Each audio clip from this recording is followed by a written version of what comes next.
Hey gang, welcome back to Joe Daddy's Garage. Today's video, I'm going to be doing some more work on the 68 Mustang known as Jade. If you followed along, you know that there's well over 100 videos on this car. Complete rebuild of this thing, all the way to paint. And I have one small problem that I want to deal with, and that is the radiator and getting hot and overheating. This is a common problem with these cars, and I'm going to approach it maybe a little bit differently than some people might. But I think this should solve the problem. So let me show you what I'm going to do. So as I said, what I'm dealing with is the car getting hot and overheating. Now, this is an original V8 car, automatic with factory air conditioning. And I've converted it to vintage air. There's videos on that process. But you can see it's got the new AC condenser up front, new components everywhere. And from what I understand, this is the original radiator for this car. It is very wide and very thick. But one problem you run into, and I will point out, I may be causing part of my own problems here because I don't have a shroud on the radiator. But I'm going to go a different route anyway. Part of the problem with these radiators, or this design, is your water inlet is on the upper passenger side and your outlet is on the lower passenger side.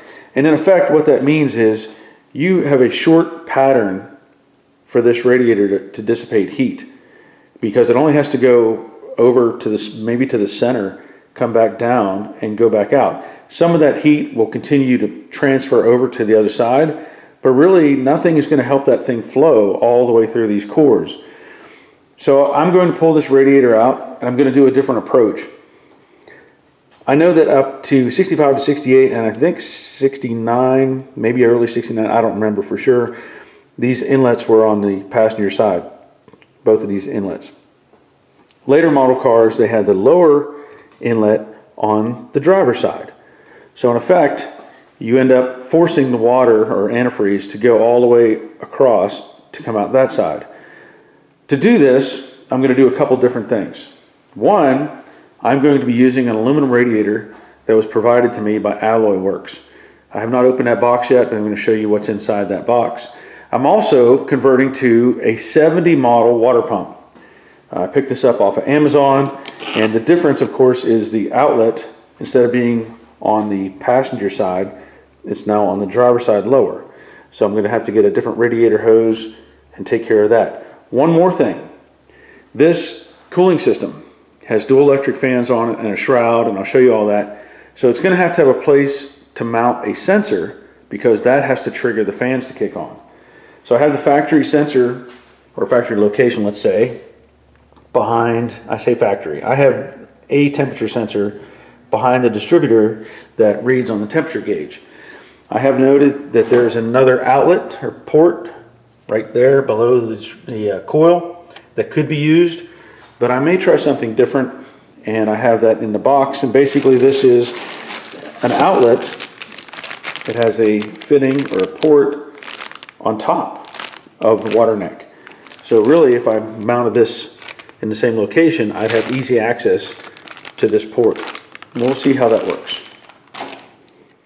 One more thing I want to do is I'm going to start the car, let it get warm, hot, whatever, and I'm going to take digital readings with my temperature sensor and read different locations on the radiator so we can see just how much heat is being transferred around. So let's take a quick look at the water pump.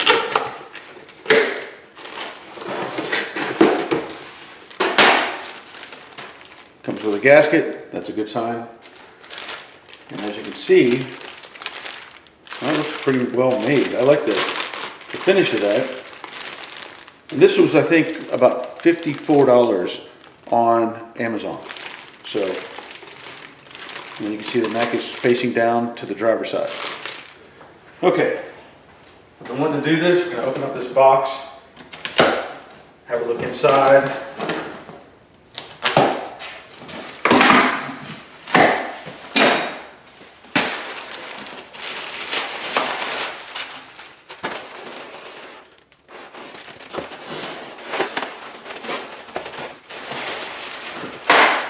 Out of the way.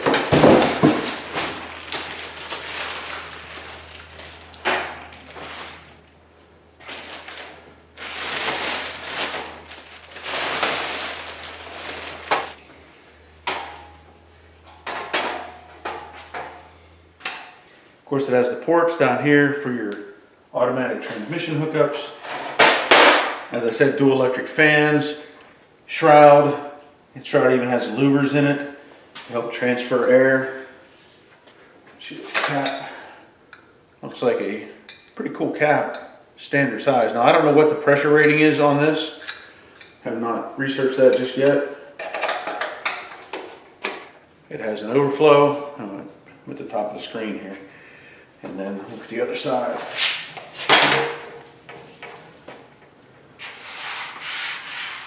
Cool. Now this might take a little more work. I don't know yet. I'm really hoping that I can use the standard size or standard type of mounts, you know, at the top where it has the over brackets. So hopefully all this works out. We're going to find out though, one way or another. One more thing I forgot to open. This envelope that's in the box.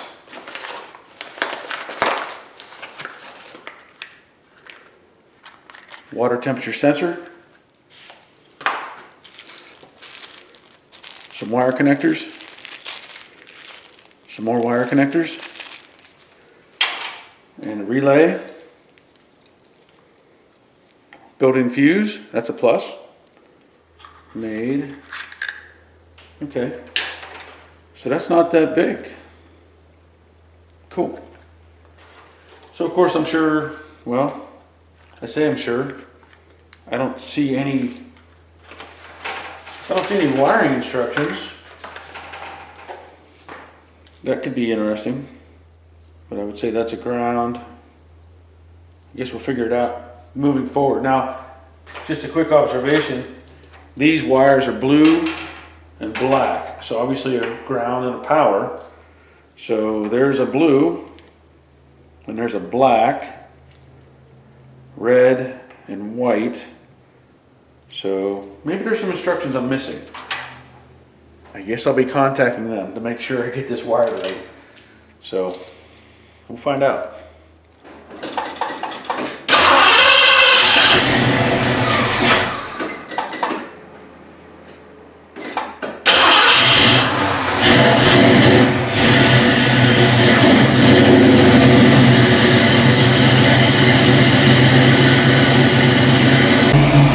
Okay, you can hear the cars running. Temperature is showing 180 on the gauge. Now, I can tell you in the past that I ran this car, shut it off, and it just steamed over. But I want to show you some numbers. So I'm going to get out my little laser temperature sensor. If you look on this side of the radiator, there's 161 all the way in this left corner.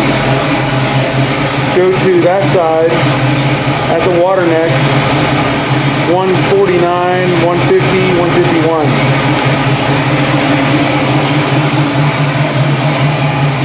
I'm going to go behind the thermostat or on the intake manifold. 166, 168.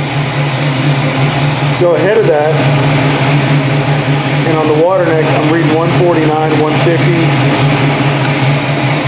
Gonna go to the lower radiator water neck.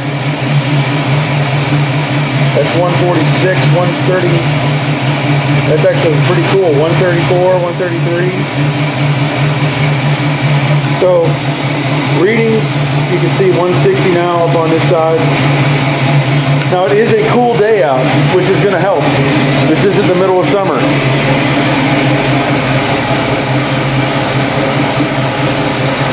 So again, 164 on this side,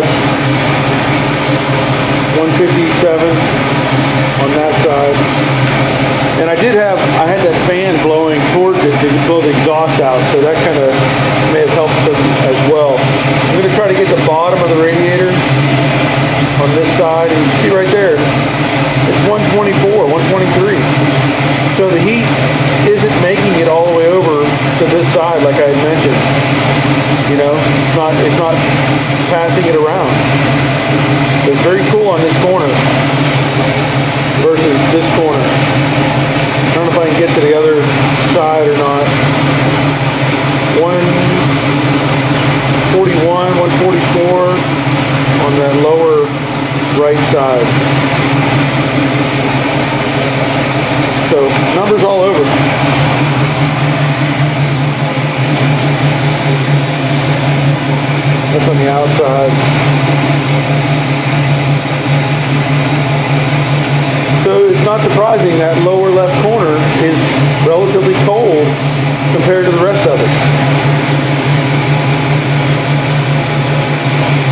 hitting 168, 170 at the manifold.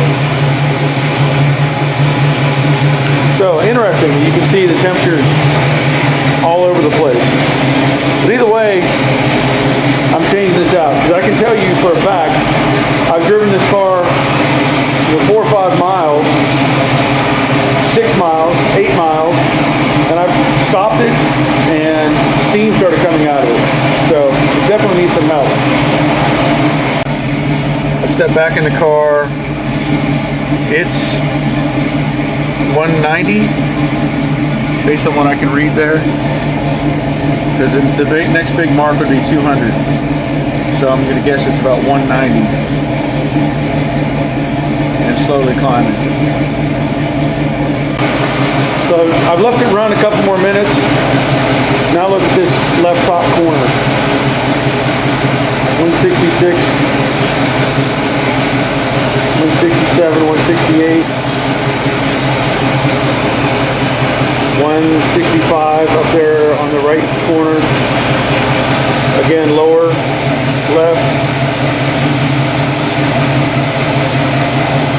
140, 143. All the way in that corner though, it's 106 degrees. All the way over the corner, 103.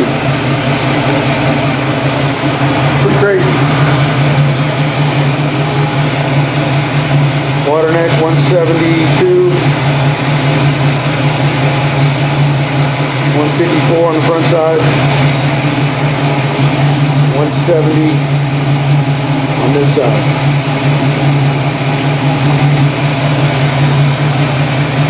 Lower neck 140, 143. Okay.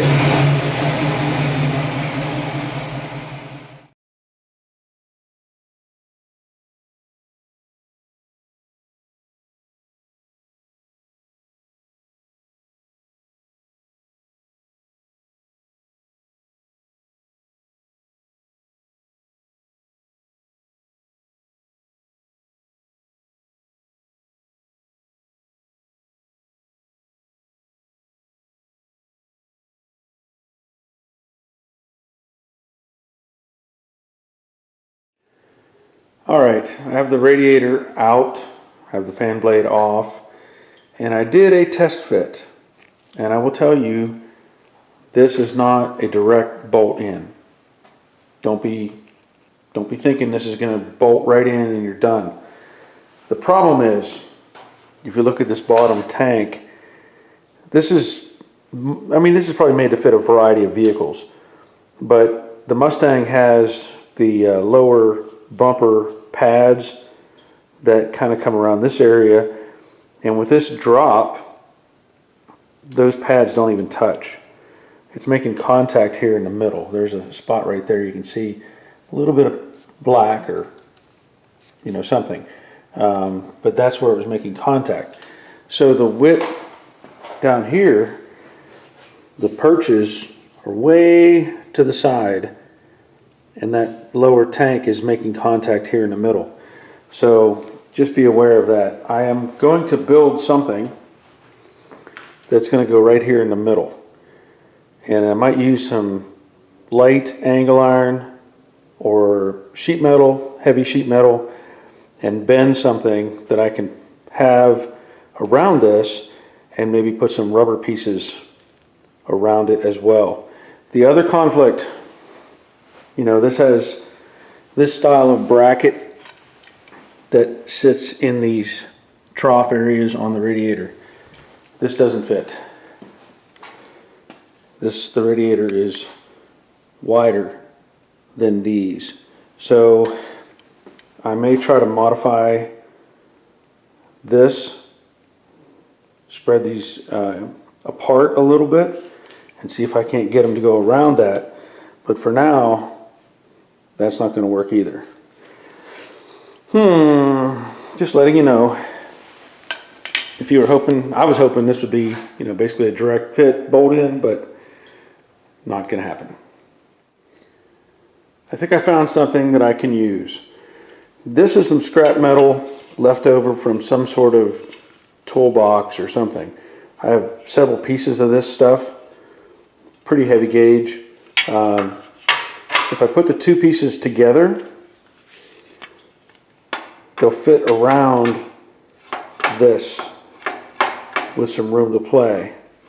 So what I can do, just for having it look nice, I can index these to where these little notches line up, you know, square it up.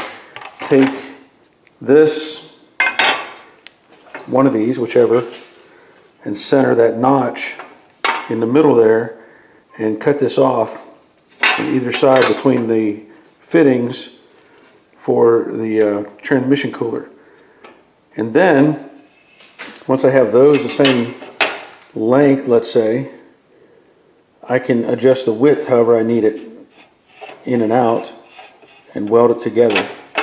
So that should be a pretty simple fix. I know not everybody's going to have scrap metal laying around like this, but that's what's going to work for me. And then I can take some pieces of rubber and put down inside of that.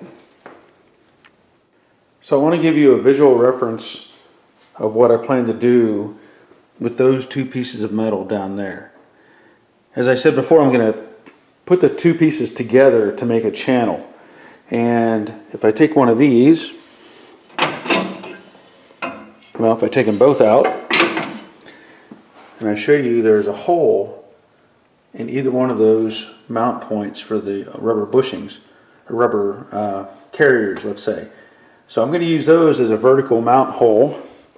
And if I look at what I have over here and I compare the radiator, the width on this section of the radiator is about 2 5/8 inches. And usable space, in my opinion, is about 6 inches. Basically, there's my center line, 3 inches on either side, which will put me out somewhere in here. So if I take one of these, and let's just say my arbitrary distance, I don't know where it is right now, on the side, I'd put a hole in the middle of that so I can mount it. What I'll have to do is cut away material so I end up with this midsection. Now, if you look at it like this, looking down on it, there would be a hole on each end, and looking at it from the front or back, these are your holes going through, and this is your midsection. Inside of that, what I will do, I think I'm going to add some of this foam tape.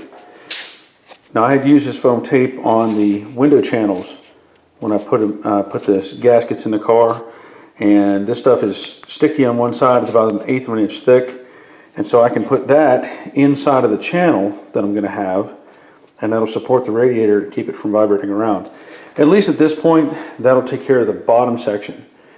Let me get that put together and we'll have a look at it. Alright, so the plan is I'm going to trim off some material. As you see, I've already drilled the holes in the end where I want them, and I've notched out or drawn some notches or lines, let's say, where I want to notch out this material so that it will fit into the channel where the original radiator sat. To do that, I'm going to use this Yes Welder Cut 55 DS. I've used this before. I like it. It does a great job. Make sure you have your air supply connected and filtered. You want to make sure there's no moisture getting into your system. Definitely have some dark shaded glasses.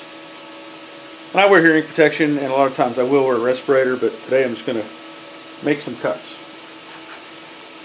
I've already ground off material on the other end here so I can clamp on the ground.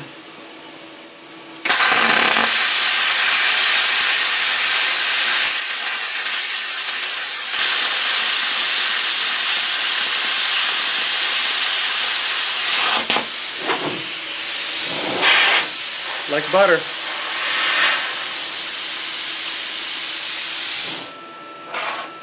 This one we have to cut a bit of a different shape, a little bit, because I have to remove some of this back flange here.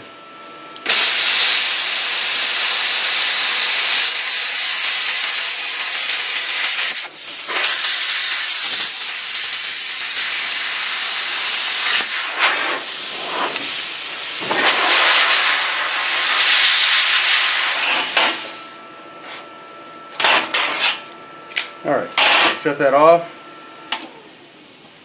And I may not have made the straightest cut, you know, I just kind of free-handed it, but it worked. And what I'll do is take a sanding disc, clean that up a little more, get them a little better, a little more square. So, and I will be doing more cuts. I'm just using this as a baseline to get the thing kind of in the car and see how it fits. So here's what I've done. I've got the two pieces of metal in place, held by a 3/8 inch bolt in the holes that were already there in those two channels. And I also made a mistake. I pointed out that this thickness here is 2 5/8. It's not. It's 2 1/4. And what I wanted to do is get a representation of that. So I have this piece of scrap metal. And if I put that up against here, that basically mimics the width that I have for this tank. So with the brackets in place and up against each other, I can just drop that in and I have the clearance that I need. So this is going to work out really well. You know, just happen to have these pieces of metal. Now, what I have to do at this point, all right, there's a couple things I need to do. One, you know, I could just clamp this together, take it out of here and weld it together, and I may just do that. But two, I also need to find where dead center is and indicate my 6-inch width or whatever I had between the fittings, and then cut off these other pieces of flange on the other side so they don't interfere. On the front side, it doesn't really matter. I may trim it just for aesthetics, but you know, it's got a lot of flange over here. I know it's hard to see this flange here, but it stops over here. But I think this is going to work out just right, and doing so the way I have, it actually drops. If you look straight down this panel, that flange is inside of this area where the radiator sits. So I think it's going to work. Okay, so I bared the metal and I'm going to weld these two pieces together.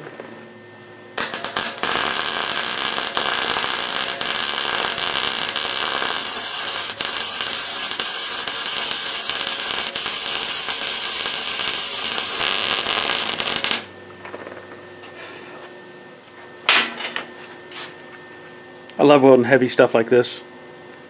So now what I want to do is trim off here. As I indicated, this is the center line. So I want to come 6 inches on either side. Roughly I could go 5. You know, I could narrow it even a little more if I wanted to. It doesn't really matter. But I'm going to cut off these ears, go in these directions, so I'm left with just this centerpiece.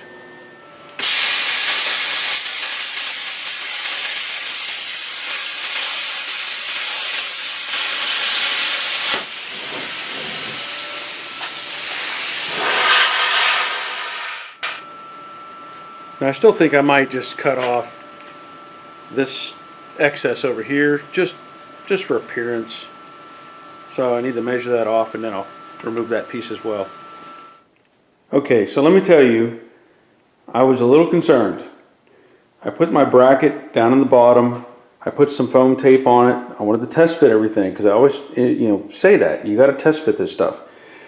And what happened was, this is the cap that came on this new radiator. It's really pretty, looks nice, but it's really thick, really kind of tall. So the radiator with that cap on it would not allow the hood to close. That's how much space that cap took up. So this cap is from my old radiator.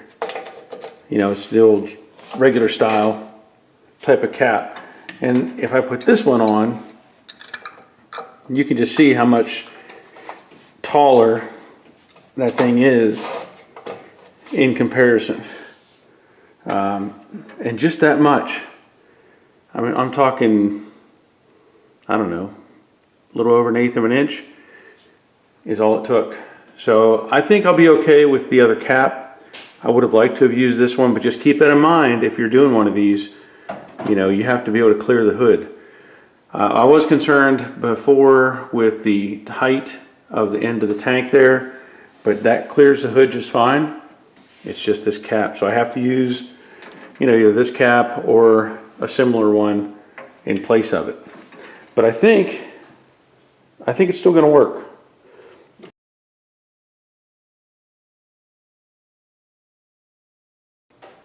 So I thought I was done, but I've decided to redesign my bracket. I talked about how it wasn't sitting low enough and it was causing problems, and I slept on it. You know, I talked about this before, where I put ideas in my head before I go to bed, and I kind of think about things. So I've been thinking this over all night in my sleep, and I've come up with another design. So let me show you what my plan is. Okay, now bear with me on this. I know it's hard to see this, but basically where the brackets are on the side here, there is this bracket and then this bracket, or the two pieces together. When you stack them up, that adds up to a good bit of thickness, so that in effect raises the platform. So if I use the piece that I made, it's going to sit up, and I'm losing space because I've doubled up the thickness here. Plus, I have these brackets that I have to deal with. So my new plan is I'm going to use the space between the brackets. So if I back this up a little bit and I show you, you've got this drop over here and this drop over here and this space in between. So in effect, I can put this all the way down and be below this part of the bracket. So how do I address that? Well, the width of the radiator on this lower tank to where it drops, you can see the side over here and that corner over here, that's 14.5 inches.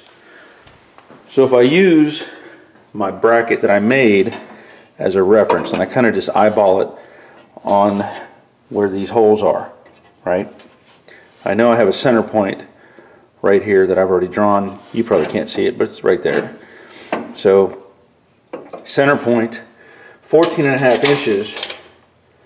If I come in here and I go to 7.25, because that's halfway, now I have that much space on either end. And what I mean by that is, if I take a piece of metal, maybe not this piece, but another piece, and I put it on top of that bracket to make my mount hole, I can come anywhere in this area and weld it on. I can even bend it slightly, and that's going to allow this to sit below those two brackets.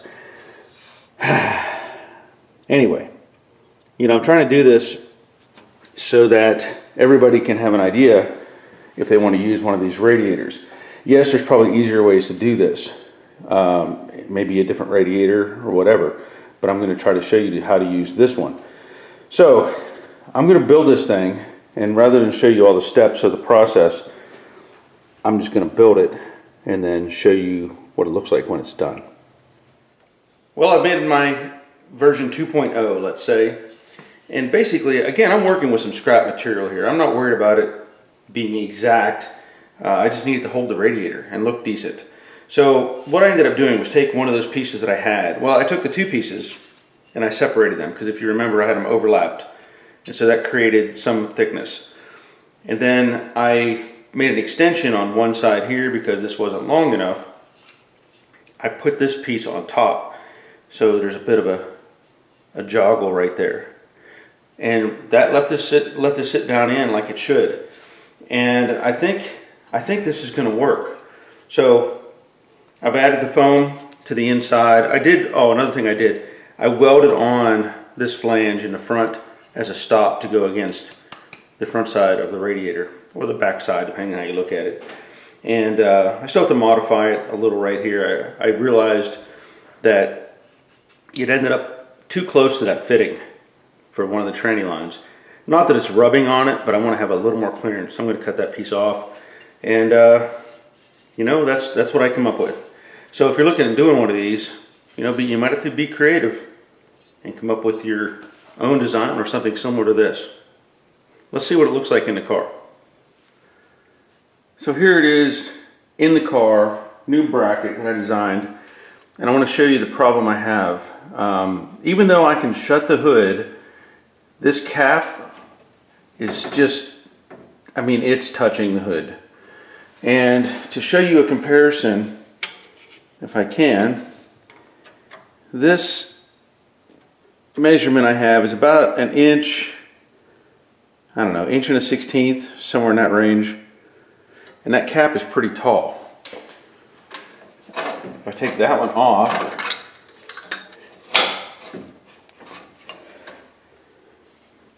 this one is about 7/8 of an inch.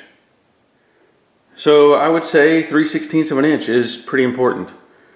And I know I've already had the hood shut. I took a strap and put around the neck here and held onto it because it will move. And it doesn't hit anything. It's got good clearance. And I think that's going to work. So there's still more to do. You know, now that I have the lower bracket made, I will need to make the upper bracket. That'll come later. I'll make a video on that. And I need to swap out the water pump and figure out all that stuff. And of course the wiring and everything else. But I think that's going to work. Maybe not how it was intended, but it'll work. I thought I would show you this while I'm here. I will be able to use this bracket for the original radiator.